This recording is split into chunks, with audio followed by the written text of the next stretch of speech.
Pendant des années, une famille entière a vécu l'enfer. Dans leur propre maison, ils ont été traqués, torturés et même agressés par au moins 4 entités. Une mère de famille a été arrachée à son lit en pleine nuit. Une fillette a été traînée par les chevilles jusqu'en bas des escaliers. Même le chien a été projeté contre les murs. Et pourtant, personne ne les croit, pas même l'Église. À bout de force, ils se sont tournés vers le seul couple capable d'affronter l'invisible, Ed et Lorraine Warren. Ils sont devenus les visages les plus célèbres du paranormal et ont arpenté les États-Unis pendant près de 50 ans à la recherche de maisons hantées, de phénomènes inexpliqués et de forces démoniaques. Mais ce que le célèbre duo va découvrir dépasse tout ce qu'ils ont affronté jusque-là.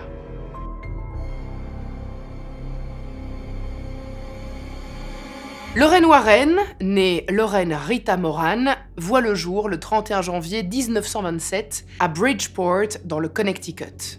Issue d'une famille pieuse, c'est pendant sa scolarité en école catholique qu'elle ressent pour la première fois son don de clairvoyance. La clairvoyance, si vous ne savez pas ce que c'est une forme de perception extrasensorielle qui permet d'avoir accès à des éléments, des personnes, des événements passés ou futurs, mais aussi à des entités. Certains clairvoyants parlent d'images mentales très nettes, d'autres au contraire disent simplement ressentir une présence ou une énergie. Mais tous s'accordent sur le fait que ce qu'ils perçoivent ne vient pas d'eux. C'est là, tout autour d'eux, et ils ne font que capter ce que les autres ne voient pas. Pour l'expliquer, Lorraine dit simplement ne pas savoir pourquoi elle sait, mais seulement que ça s'impose à elle. Comme si elle possédait une forme de connaissance instantanée qui n'utilise pas le raisonnement. En plus de ce don, la jeune Warren voit aussi une sorte d'aura autour des personnes qu'elle croise. Pour elle, c'est parfaitement normal, et elle pense d'ailleurs que tout le monde perçoit exactement la même chose qu'elle. Jusqu'au jour où, au détour d'une conversation avec une religieuse de l'école, elle découvre que ce n'est pas le cas. Ce qu'elle voit, personne d'autre n'y a accès. Pourtant, Lorraine n'a jamais cherché à être différente. Au contraire, elle veut plutôt rentrer dans le moule et se fondre dans la masse. C'est la raison pour laquelle, au fil des années, elle préfère garder ce don mystique pour elle et décide d'enfuir ses visions comme si elles n'avaient jamais existé. En tout cas, c'est ce qu'elle croyait. Ed Warren, lui, est né sous le nom d'Edward Warren Miney le 7 septembre 1926 à Bridgeport, lui aussi. Contrairement à Lorraine, ce n'est pas un don mais un traumatisme qui va le projeter dans le monde du paranormal. Vers l'âge de 5 ans, il déménage avec sa famille dans une maison qu'il va qualifier plus tard comme étant hantée. Dès leur emménagement, Ed se retrouve confronté à des phénomènes effrayants qu'il comprend pas. Des portes qui claquent sans raison apparente, des odeurs de putréfaction, ou encore des visages étranges qui apparaissent dans les couloirs ou dans les miroirs. Malheureusement pour Ed, son père, alors agent de police et donc très terre-à-terre, ne le croit absolument pas. Il trouve toujours une explication rationnelle à ce qu'il considère comme du délire. De quoi faire douter Ed de ses propres perceptions. Pourtant, les manifestations, elles disparaissent pas. À défaut d'avoir des réponses, Ed va se plonger alors dans des livres et cherche à comprendre ces phénomènes. Et plus il en lit, plus il trouve du sens à ce qu'il traverse. Il accède à des témoignages, des histoires, des exorcismes et se met à dessiner les formes qu'il voit. C'est un peu sa façon à lui de donner un visage à l'invisible. Et sans vraiment le savoir encore, c'est là que tout commence. Pouvoir psychique dissimulé par l'un, traumatisme pour l'autre, c'est ce thème de l'occulte qui unira ceux qui seront plus tard mondialement connus comme étant les Warren. C'est dans un théâtre, vers l'âge de 16 ans, qu'Ed et Lorraine vont se rencontrer pour la première fois. On est en 1943, en plein cœur de la Seconde Guerre mondiale, et à l'époque, Ed, il travaille comme ouvreur, il accueille les spectateurs à l'entrée des salles. Et leur rencontre, elle va sonner comme une évidence. Ils partagent des convictions religieuses très fortes et ils ont un intérêt commun pour le monde de l'invisible. Lorraine va d'ailleurs confier plus tard que lors de ce premier rendez-vous, elle a été marquée par l'aura d'Ed qu'elle qualifie de brillante et de lumineuse. Elle a tout de suite senti qu'ils passeraient leur vie ensemble. Malheureusement, peu après leur rencontre, Ed s'engage dans la Navy pour partir au front, comme beaucoup de jeunes de sa génération. Mais pendant tout ce temps, ils continuent de s'écrire. Et quand Ed fait son retour en 1945, le couple se marie et accueille 5 ans plus tard leur unique enfant, Judy. Après son retour de la guerre, Ed s'inscrit brièvement dans une école d'art. Loin d'être impressionné par l'enseignement proposé, il est persuadé de pouvoir apprendre par lui-même et il va donc décider de se lancer en autodidacte dans la peinture, en particulier dans l'art de concevoir des tableaux de maisons historiques et évidemment, si possible, c'est son petit plaisir, hanté. À partir de là, sa passion pour le paranormal le rattrape pour ne plus le quitter. Il se présente comme un démonologue laïque. Alors un démonologue, au départ, c'est un spécialiste dans l'étude des démons et des mauvais esprits, mais dans la tradition catholique, ce rôle, il est normalement réservé aux prêtres formés à l'exorcisme. Ed, lui, il n'est pas prêtre, il n'est pas théologien, puisqu'il n'a jamais reçu de formation religieuse. Par contre, il a acquis une grande connaissance des textes religieux, des rites et des récits démoniaques grâce à toutes ces nombreuses lectures, notamment sur les cas précédemment recensés, les typologies d'esprits et les objets dits maudits. C'est la raison d'ailleurs pour laquelle il se considère comme étant laïque. Mais selon lui, tout ça ne l'empêche pas d'avoir suffisamment de foi et d'expérience pour intervenir sur ce genre de cas. Dans le duo, c'est d'ailleurs lui qui s'occupe de la recherche, des interactions avec les prêtres et parfois même de l'organisation des exorcismes. Il se voit plutôt comme un guerrier de la foi qui lutte contre le mal au nom du bien. Lorraine, quant à elle, elle se concentre sur l'aspect spirituel de leur intervention. C'est la clairvoyante, celle qui est la plus réceptive du duo. Mais attention, même si la religion fait partie de son quotidien, de ses repères et de sa manière d'être, elle rejette l'idée qu'on puisse la voir comme une sorcière. Pour elle, ce mot évoque les forces sombres, la manipulation, l'occulte et finalement tout ce qu'elle tient à distance depuis toujours. Ce qu'elle perçoit, ce qu'elle ressent, elle le rattache à Dieu, comme un don et non un pouvoir. C'est le début d'une quête spirituelle à eux deux qui deviendra le fil rouge de toute une vie. Et ma quête à moi, une quête qui me tient vraiment à cœur, c'est celle du million d'abonnés sur cette chaîne. Je sors une vidéo tous les dimanches avec des histoires plus incroyables les unes que les autres. Alors si vous n'êtes pas encore abonné à cette chaîne, empressez-vous de le faire, ça prend une fraction de seconde et ça ne vous coûte absolument rien. Merci.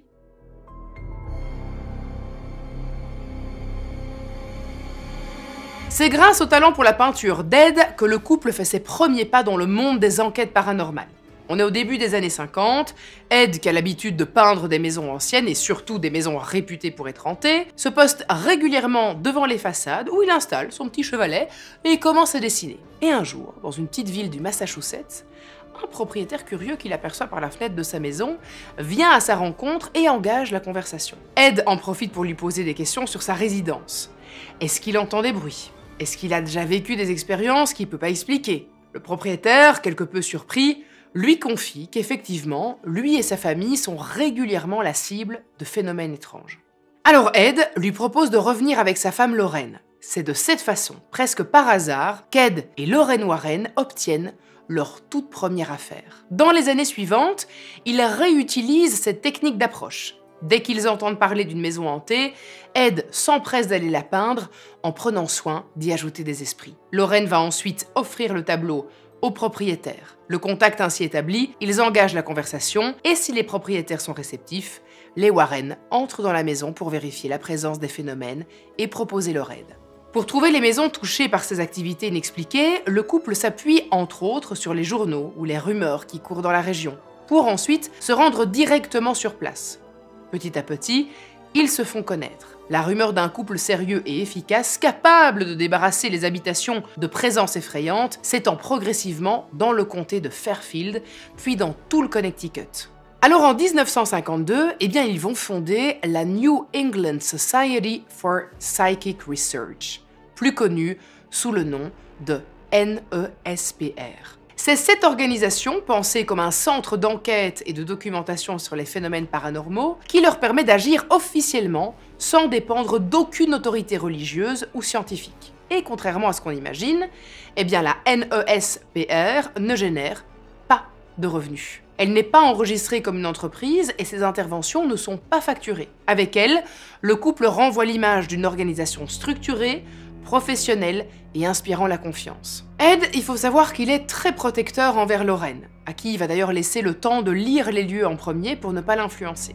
Grâce à ça, elle peut ressentir l'énergie, ce qui lui permet ensuite d'évaluer avec son mari quelles actions sont les plus appropriées pour débarrasser les propriétaires des entités perturbatrices. Au fil des années, alors que leur notoriété grandit, certains religieux commencent eux aussi à faire appel à eux, des prêtres, des pasteurs, parfois même des évêques face à des situations qu'ils ne parviennent pas à maîtriser, se tournent vers les Warren pour qu'ils enquêtent et qu'ils créent un dossier solide qui justifie ou non l'intervention officielle de l'Église. Alors vous l'avez probablement vu dans la vidéo que j'ai traitée sur le cas Annelise Michel, un exorcisme ne peut être ordonné qu'en dernier recours et seulement si l'Église est convaincue de la gravité du cas. Parfois, c'est grâce aux Warren que cette décision est prise. Pour mieux cerner les cas les plus graves, Ed et Lorraine adoptent une grille de lecture qu'ils ont améliorée, directement issue de la tradition chrétienne et qui divise le processus de possession en 4 étapes. Alors la première, je vais vous expliquer les différentes étapes, c'est ce qu'on appelle l'infestation. Alors ça va vraiment correspondre à l'entrée d'une entité dans un lieu ou dans un objet. Ça va se manifester par des bruits de pas dans une pièce vide, des coups frappés contre les murs, on ne sait pas d'où ça vient, des odeurs de soufre, de viande en décomposition, des lumières qui vacillent, des objets électroniques qui s'allument tout seuls. Et puis ensuite, on a ce qu'on appelle la deuxième étape, c'est l'oppression. Alors cette fois, l'entité, elle s'en prend directement aux habitants. Elle va se manifester par des angoisses, des insomnies, des disputes inhabituelles entre les membres d'une même famille ou une sensation d'être constamment observés. Il y a même certaines personnes qui déclarent qu'à ce moment-là, ils ont été physiquement poussés, griffés, maintenus au sol par une force invisible. Et là, ça me fait penser à quelque chose que vous connaissez sur ma chaîne, puisque vous l'avez vu récemment, on a enquêté dans la maison de mon papa, où se trouve cette fameuse entité de l'homme au chapeau noir, et possiblement une autre entité qui est Yvan. Mais rappelez-vous, dans les différents témoignages qu'on a pu aborder par rapport à cette maison, on commence réellement à avoir des résultats comme ceux de l'oppression après plusieurs jours. Alors nous, on y a passé 2 nuits, et vous l'avez vu, la deuxième nuit était déjà bien plus impressionnante que la première. Donc moi, je me demande, qu'est-ce qui se passe si on passait par exemple 2 semaines dans cette maison, à y dormir? Je vous avoue que l'idée, elle me tente quand même. Alors ça doit mûrir, mais possiblement qu'on pourrait organiser une vidéo de plusieurs jours dans cette maison pour essayer d'y voir plus clair et voir justement si on arrive à cet état d'oppression. La troisième étape, c'est l'obsession. À ce stade, l'entité s'attaque directement à l'esprit de la victime. Elle provoque des pensées envahissantes, des hallucinations auditives ou visuelles, et la pousse à adopter des comportements de plus en plus instables. Elle peut devenir agressive sans raison, se blesser elle-même, refuser toute aide, ou même être obsédée par des objets religieux ou des pratiques ésotériques. Certaines personnes rapportent même avoir entendu des voix leur ordonnant de se taire, de se punir ou de blesser leurs proches. Enfin, le stade ultime, c'est la possession. L'entité prend le contrôle total de la personne.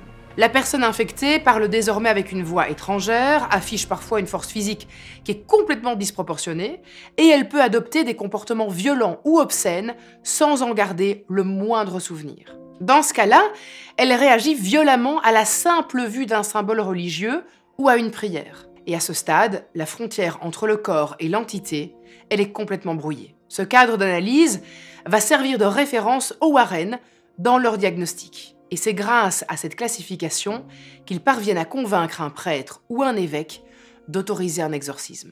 Et c'est finalement cette rigueur méthodologique, cette façon structurée de documenter les phénomènes qui contribue à leur réputation. Et très vite, les Warren deviennent des figures publiques. Ils multiplient les conférences dans des universités, des lycées ou encore des églises de la côte Est. Dans certaines villes, leur venue déclenche un véritable engouement. On fait la queue devant les églises où ils doivent parler, certains les prennent en photo, et d'autres leur demandent de prier pour eux. Et si les foules se déplacent, c'est aussi parce que les Warren ne viennent jamais sans les mains vides. Pendant toutes les enquêtes, ils conservent des photos, des témoignages, des bandes audio et parfois même des vidéos. Le couple devient rapidement le visage visible de l'invisible. Et à partir de là, certaines de leurs enquêtes vont devenir des véritables légendes mondiales.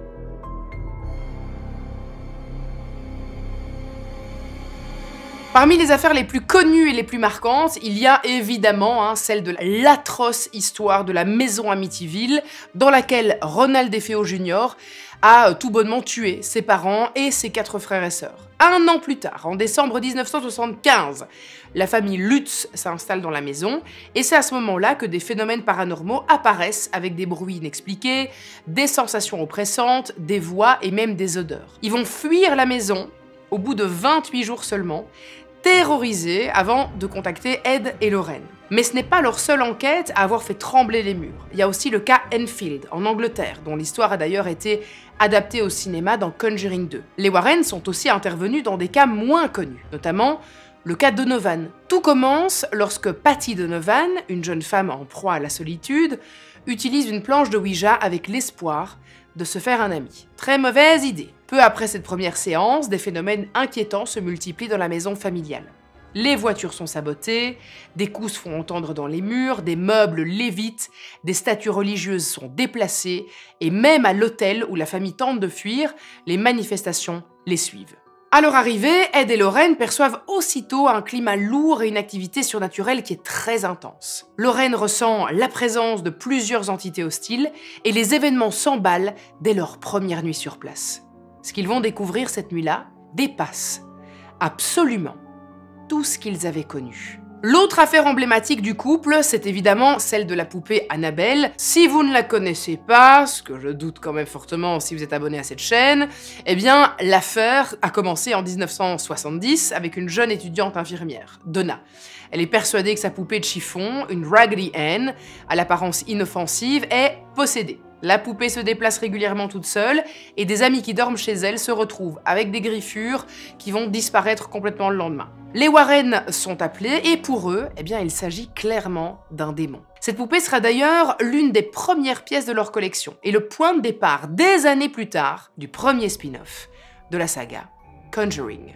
En fait, vraiment, la saga Conjuring, pour moi, c'est bien plus qu'une série de films d'horreur. C'est un univers qui a redéfini la manière de raconter le paranormal au cinéma, un monde inspiré des enquêtes réelles d'Ed et Lorraine Warren, et ça nous plonge à chaque fois un peu plus dans les ténèbres. Depuis le tout premier film, j'avais été complètement happée par cette atmosphère étouffante, cette tension permanente et par cette façon de mélanger réalité et horreur pure, et je me rappelle, pour le premier Conjuring, je m'étais dit en sortant de la salle de cinéma, waouh, ça faisait vraiment longtemps que j'avais pas eu aussi peur avec un film, et ça c'est un sentiment pour moi qui est juste génial. Et je vais être totalement honnête avec vous, c'est clairement ma saga d'horreur préférée, c'est celle qui m'a le plus marqué et qui continue d'ailleurs encore aujourd'hui à me faire frissonner. Et cette année, roulement de tambour, eh bien elle revient pour un ultime chapitre, Conjuring, l'heure du jugement. C'est le dernier volet d'une saga qui est culte, ça va être quelque chose de plus sombre, plus intense et qui promet de nous confronter au mal sous sa forme la plus terrifiante. C'est la conclusion finalement d'une histoire commencée il y a plus de 10 ans et croyez-moi,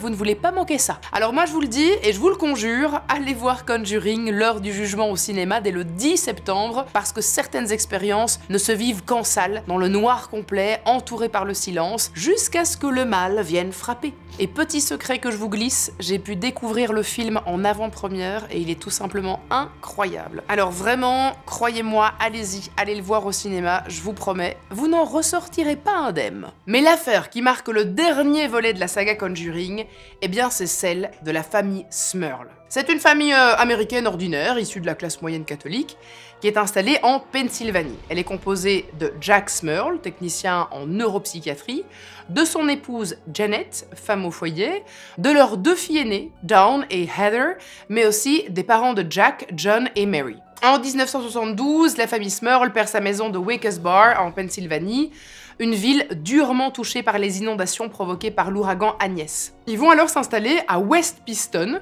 toujours en Pennsylvanie, dans une vieille bâtisse qui date de 1896. Alors la maison est assez grande pour accueillir toute la famille, c'est la bonne nouvelle, ils sont quand même nombreux. Les parents de Jack vivent dans une aile. Jack, Janet, leur fille et les jumelles Shannon et Karen qui agrandissent la famille en 1977 dans l'autre partie du bâtiment. Et c'est à partir de ce moment-là que les choses vont particulièrement mal tourner. Car jusqu'ici, la vie suivait son cours dans cette grande maison familiale. Des phénomènes de plus en plus étranges vont commencer à se manifester et s'intensifier. Les toilettes se déclenchent alors que personne ne les utilise, les tiroirs s'ouvrent et se referment d'eux-mêmes, la radio s'allume toute seule, même lorsqu'elle est débranchée, le rocking chair se met à se balancer sans raison, des bruits de pas résonnent en permanence dans les escaliers, la maison se remplit parfois d'odeurs nauséabondes, et Jack dit avoir senti à plusieurs reprises une main invisible le caresser. Petit à petit, la fatigue gagne le couple. Jack et Janet sont à bout, mais la famille tient quand même bon. Jusqu'en 1985. Cette année-là, des courants d'air inexplicables traversent les pièces. John et Mary, les parents de Jack, qui vivent dans l'aile voisine, entendent des insultes et des cris provenant de chez leur fils, alors que personne n'est là. Janet, elle commence à entendre des voix. Un jour, alors qu'elle fait la lessive au sous-sol, quelqu'un l'appelle par son prénom. Elle remonte aussitôt, fouille la maison, mais elle est seule et personne n'est rentré. 2 jours plus tard, Janet fait une rencontre terrifiante. Elle aperçoit une silhouette noire, immobile, au fond de la cuisine. Une présence humaine, mais sans visage. Janet n'ose pas bouger. Puis soudain, l'apparition glisse lentement vers le mur. Et sans bruit, elle le traverse. Quelques secondes plus tard, de l'autre côté du mur, Marie pousse un cri. L'entité vient de réapparaître juste devant elle. La veille de la confirmation de Heather, leur fille de 13 ans, et en plein milieu de la nuit, un bruit sec va réveiller tout le monde. Un ventilateur du plafond vient de se décrocher brutalement et s'écrase à quelques centimètres seulement de Shannon, qui était profondément endormie. Le choc est si violent que Janet se réveille en sursaut et s'empresse de se rendre dans la chambre de ses filles. Et alors qu'elle essaie de les rassurer, elle se retrouve soudainement en train de léviter au-dessus du lit. Après cet épisode qui a terrorisé la famille, la maison se retrouve désormais envahie d'une odeur fétide qui ressemble à celle de la viande avariée. À nouveau, Janet est arrachée de son lit, tirée par les jambes comme si quelque chose venait de l'attraper avec une force démesurée. L'entité qui habite ce lieu s'en prend désormais aux habitants. C'est le stade de l'oppression. La nuit suivante, c'est Shannon qui est prise pour cible. Alors qu'elle dort paisiblement, une force invisible l'attrape par les chevilles et la traîne sur le sol jusqu'en bas de l'escalier. Elle hurle, elle griffe les marches pour essayer de freiner sa chute, mais finit au pied des marches recroquevillée, incapable de prononcer un mot. Même Simon, leur chien, n'est pas épargné. À plusieurs reprises, il est projeté contre les murs comme un jouet. Il finit même par fuir la maison. Dans les murs, des grattements incessants résonnent jour et nuit. Les voisins entendent des cris, des coups et des hurlements, même quand la maison est vide. Comme beaucoup de monde à l'époque, Janet connaît déjà bien les noms d'Ed et de Lorraine Warren. Et même si elle est sceptique en ce qui concerne leur efficacité, elle a désormais plus aucun autre choix. En janvier 1986, à bout de force, elle les contacte. Les Warren arrivent rapidement. Ils sont accompagnés d'une infirmière qui s'appelle Rosemary et qui est dotée de capacités médiumniques. Ils vont interroger Jack et Janet sur leur foi, leur équilibre familial et sur d'éventuelles pratiques. Est-ce que la famille a eu recours au satanisme, à une planche de Ouija, à des rituels, des invocations? Mais rien de tout cela. La famille mène une vie complètement ordinaire. Pendant la visite, pourtant, les enquêteurs vont repérer un endroit en particulier. Le placard de la chambre, situé pile à la jonction entre les 2 appartements du duplex. Pour eux, aucun doute. Ça, c'est un point de passage. Et d'après Lorraine, la maison serait habitée par 4 entités, dont 3 esprits et un démon. L'esprit démoniaque serait là depuis plusieurs décennies et aurait été réveillé par la naissance des petites jumelles. Ed et Lorraine Warren essaient à 2 reprises de confronter la présence. Mais loin de l'affaiblir, ces rituels semblent surtout nourrir la colère de l'entité. Ed est étranglé. Jack est victime d'agression intime par un esprit féminin et Janet subit le même sort. Et l'horreur ne fait que commencer. Malgré tous leurs efforts, la famille Smurl ne trouve aucun soutien du côté de l'église. À plusieurs reprises, Jack et Janet vont demander de l'aide au diocèse de Scranton qui se contente de dire qu'il va consulter des experts, mais sans jamais s'engager officiellement. Alors un jour, Janet pense recevoir la visite d'un prêtre nommé Père O'Leary, mais elle va découvrir bien plus tard qu'aucun prêtre de ce nom n'existe dans la région et que la personne qui était chez elle n'était autre qu'une illusion de l'entité pour la tromper. Face à ce silence, les Warren reviennent avec un allié, le père McKenna, un prêtre exorciste à l'ancienne qui refuse les nouveaux rites instaurés par le Vatican. Il célèbre ses messes en latin et il a déjà réalisé une 50aine d'exorcismes. Lors de sa première intervention dans la maison, il s'essaie à un rituel. Mais au lieu d'apaiser les choses, il va réveiller encore un peu plus la puissance du démon. La petite Karine est prise d'une forte fièvre soudaine, violente, que rien ne semble expliquer. Son état se dégrade si vite que la famille craint qu'elle ne succombe. Un 2e exorcisme est pratiqué au printemps, sans plus de succès. Pire, l'entité semble désormais suivre Jack au travail et accompagne même la famille en camping dans les Poconos. Le mal semble désormais accroché à eux. Alors à bout de solution, les Smurl prennent une décision désespérée. Ils décident de témoigner anonymement, par peur du ridicule, dans l'émission People Are Talking. Ils veulent attirer l'attention et être aidés. Mais cet appel à l'aide semble absolument avoir déchaîné la colère de l'entité. Le soir même, Janet est violemment projetée contre un mur, soulevée dans les airs sans que personne ne soit dans la pièce. Jack, de son côté, subit une nouvelle agression intime par une créature qu'il décrit comme un porc dressé sur 2 pattes. Un peu plus tard, une main sort du matelas de Janet et l'attrape par le cou pour essayer de l'étrangler. Les manifestations sont devenues insupportables, dangereuses, voire mortelles. Alors en août 1986, les Smurl décident d'assumer publiquement leur histoire. Ils témoignent à visage découvert dans un journal local, et l'impact est immédiat. Des journalistes, des curieux, des sceptiques et des chasseurs de fantômes se ruent devant leur maison. Une médium indépendante, Mary Alice Rinkman, se rend elle aussi sur place et confirme le diagnostic des Warren. 4 entités hantent la maison. Parmi elles, une vieille femme nommée Abigail, un homme moustachu, appelé Patrick, auteur d'un double meurtre, et un démon particulièrement puissant. La 4e entité, elle, n'est pas identifiée. La médiatisation de l'affaire finit par pousser le diocèse de Scranton à finalement intervenir. Mieux vaut tard que jamais. Un 3e exorcisme est organisé par le père McKenna, cette fois avec plusieurs prêtres et un groupe de prière. Et pendant 3 mois, la maison redevient enfin silencieuse. Mais ce sera de courte durée. À l'approche de Noël 1986, Jack voit une forme noire réapparaître. Et puis, tout recommence. À nouveau, la famille entend des bruits, des odeurs et subit de nouvelles agressions. L'entité n'a jamais vraiment quitté les lieux. Épuisés, les Smurl finissent par déménager. Et ils retrouvent enfin la sérénité tant attendue. Au fil des années, les Warren enchaînent les interventions. Mais comme souvent, quand la lumière devient un petit peu trop forte, les ombres finissent par apparaître et peu à peu, les critiques commencent à se faire entendre.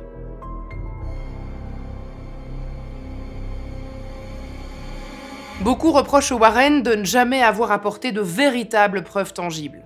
Ils documentent tout, certes, mais rien d'irréfutable. Les enregistrements ne sont pas vérifiés et leurs images, pour la plupart, elles sont floues. Et quand ils montrent quelque chose comme une silhouette blanche filmée au Union Cemetery par exemple, c'est suffisant pour nourrir une légende, mais pas assez pour convaincre un esprit rationnel. Et c'est bien là que ça coince. Aucune de leurs affaires n'a résisté à une enquête scientifique indépendante. Dès qu'un chercheur ou un journaliste accède aux lieux et aux archives, de nombreuses incohérences apparaissent. Alors, il faut savoir que Ed Loren, il s'est vraiment longtemps défendu à ce sujet. Pour lui, le monde invisible échappe aux lois de la matière et rien n'est simple. Et sur ce point-là, pour vivre moi-même des événements étranges et totalement inexpliqués, en effet, nous ne pouvons rien prouver, mais les faits sont là. Quand on analyse des vidéos de lieux où on dort et où on entend que quelqu'un ou que quelque chose bouge des meubles autour de nous, non, je ne peux pas vous le prouver. Pourtant, les faits y sont là.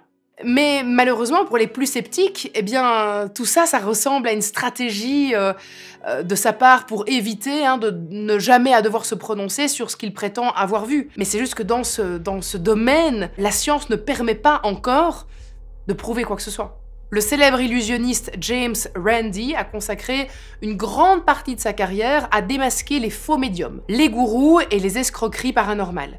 Et c'est important de le faire aussi car on le sait, dans ce milieu, il existe un bon nombre de charlatans qui sont juste là pour utiliser des personnes qui sont faibles d'esprit, qui sont dans une situation de faiblesse et qui vont potentiellement payer cher et vilain les interventions de ce type de personnes. Mais cet illusionniste, il est surtout connu pour avoir proposé d'offrir un prix d'1 million de dollars à quiconque pouvait démontrer dans des conditions contrôlées une activité paranormale authentique. De son vivant, aucun candidat n'a jamais réussi. Alors forcément, quand Ed et Lorraine Warren font parler d'eux, ils s'emparent de l'affaire. Et pour lui, toutes ces histoires ne sont qu'une exagération de faits. Le couple aurait même construit leur notoriété sur des histoires invérifiables, parfois reconstruites a posteriori.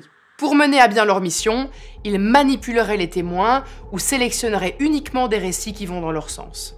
Ils profiteraient de l'ignorance du public en matière de phénomènes naturels, d'acoustique, de psychologie ou de physique pour faire passer des événements ordinaires pour surnaturels. Ils reformuleraient ou transformeraient des détails anodins du quotidien comme des courants d'air, des bruits de canalisation ou des souvenirs flous en phénomènes paranormaux. Pour lui, les Warren voient des démons partout et quand il n'y en a pas, eh bien ils les inventent. Plusieurs autres illusionnistes et spécialistes des effets spéciaux ont prouvé que ce que les Warren présentaient comme des preuves pouvait en réalité être reproduit très facilement. Un fil de nylon invisible pour faire bouger une chaise. Un haut-parleur caché pour simuler des coups dans les murs. Rien de surnaturel selon eux, juste des techniques de théâtre connues depuis des décennies. Et pour eux, eh bien ça n'a rien d'étonnant quand on sait qu'Ed a travaillé dans un théâtre. Pour ces experts, les Warren n'avaient pas besoin de fantômes. Ils avaient besoin d'un bon décor et d'une bonne histoire à raconter. Du côté des psychologues et sociologues qui ont étudié certains cas dans lesquels les Warren sont intervenus, ils rapportent que les familles impliquées se trouvaient toutes dans des situations de grande vulnérabilité, soit par l'isolement social, le deuil ou à cause de tensions familiales. Autant de facteurs propices à la peur et à la suggestion. Certaines victimes présenteraient des signes de troubles psychologiques comme des hallucinations et de la paranoïa.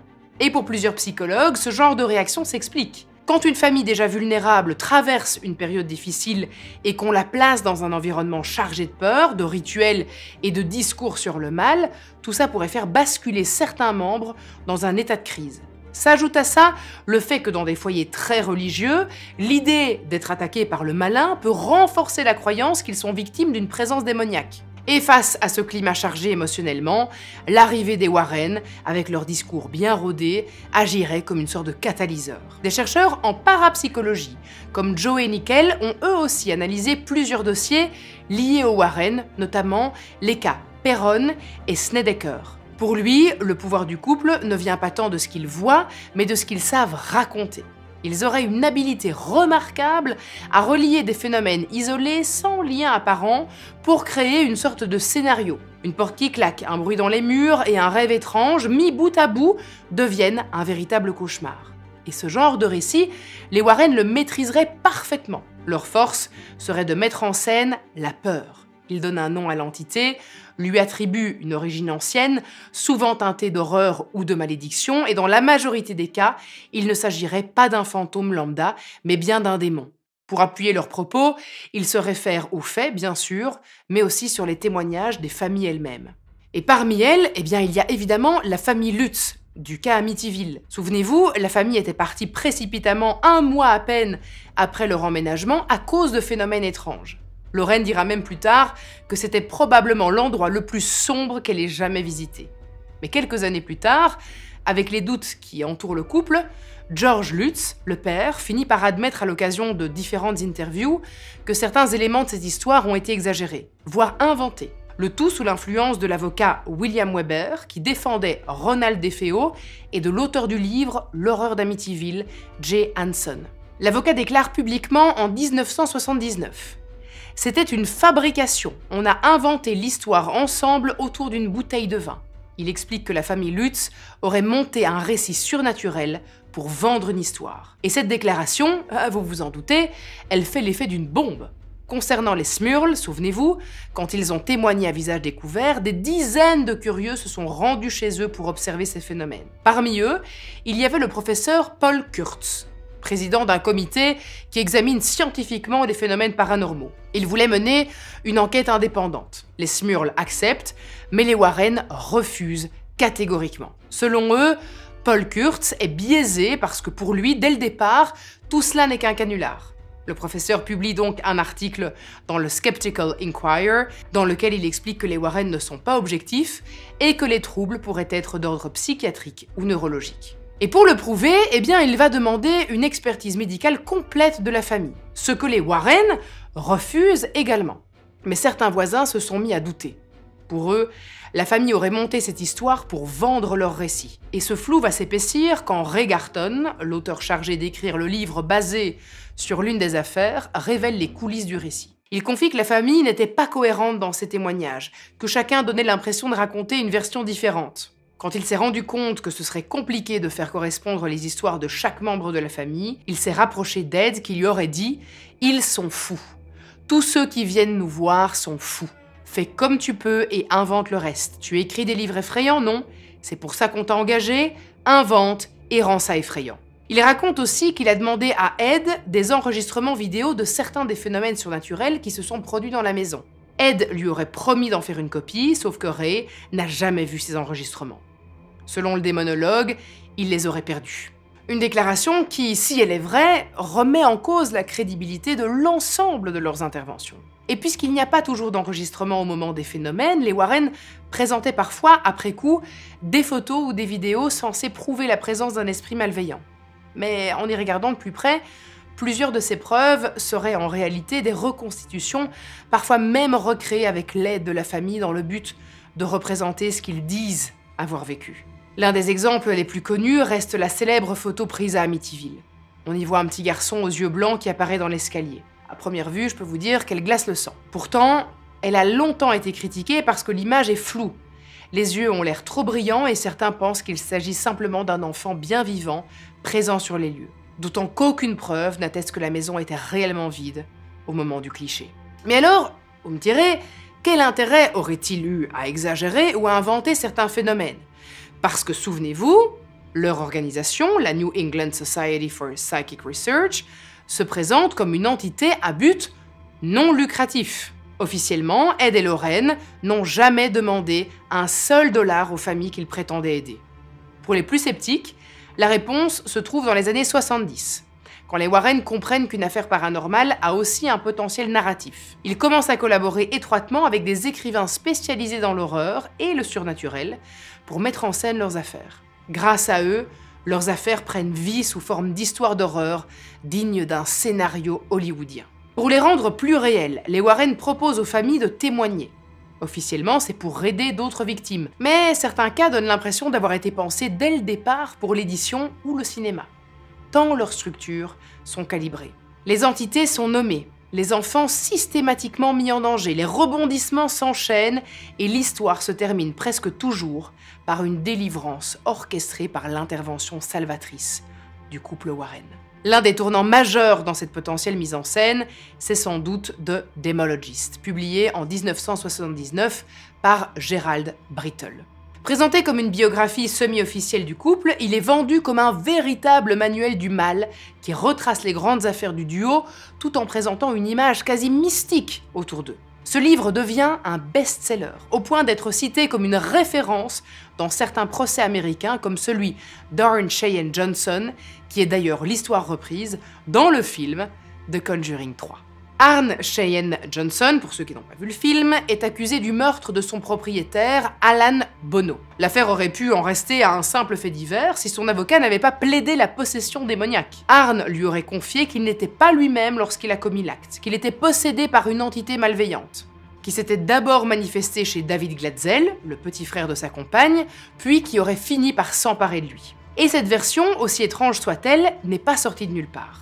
Car derrière elle, on retrouve Ed et Lorraine Warren, déjà connus à l'époque, qui confirment avoir assisté à l'exorcisme sur le jeune David au cours duquel le démon aurait changé de cible. Dans les médias, l'affaire prend rapidement une tournure spectaculaire. Mais au tribunal, l'ambiance est tout autre. Le juge refuse catégoriquement cette ligne de défense. Pour lui, les possessions ne sont pas des preuves, ce sont des croyances. Et la justice, elle, ne s'appuie que sur des faits. Arne Johnson sera finalement condamné de 10 à 20 ans de prison pour homicide involontaire. Il purgera 5 ans avant d'être libéré.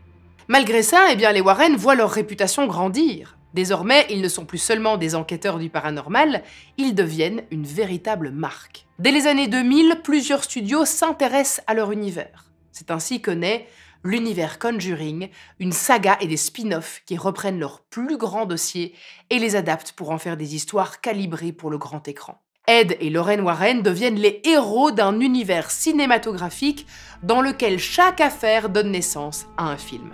Un film qui nourrit la légende et une légende qui attire des millions de spectateurs.